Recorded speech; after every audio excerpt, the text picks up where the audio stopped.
कयो बयान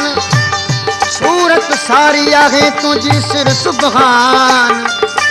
वक्त ही यो बयान करे कदो केतरो महबूब दे तू माफी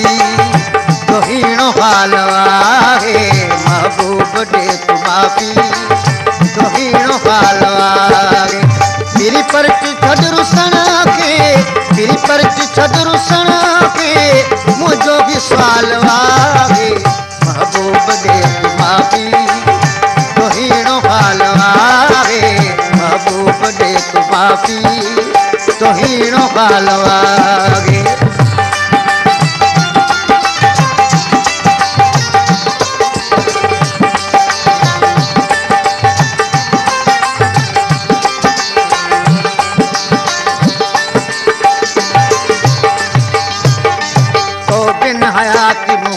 जहर बन जिया है तो बिन हयात पहुंची भाई जहर बन जिया है रोंदन जो तो कयो ना रोंदन जो तो कयो ना दिल पर न ख्याल आवे महबूब दे तू माफी तो हीणो हाल आवे महबूब दे तू माफी तो हीणो हाल आवे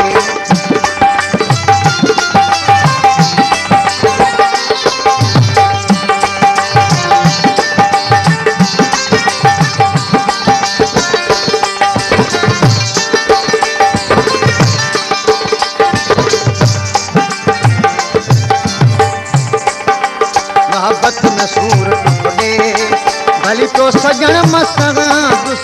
मोहब्बत में सूरत खुदे भली तो सजन मसन दुस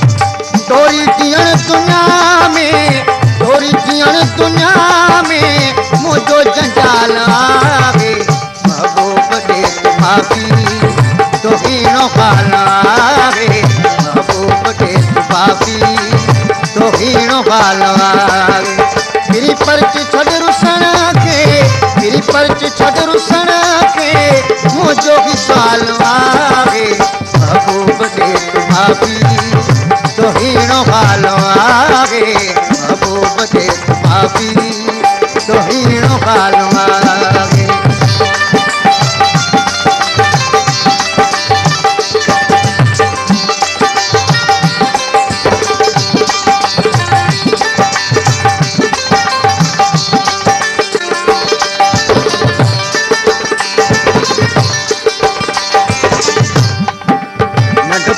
साथी फासी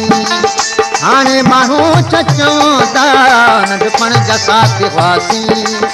हाणे माण्हू चचंदा बेडो रहन जुदा तूं बेडो न रह जुदा तूं तुझी संभाल आवे महबूब दे तू माफी तो हीणो हाल आवे मेरी परच छड रुसण के मुझो भी सवाल आवे महबूब दे तू माफी तो हीणो हाल आवे महबूब दे तू माफी तो हीणो हाल आवे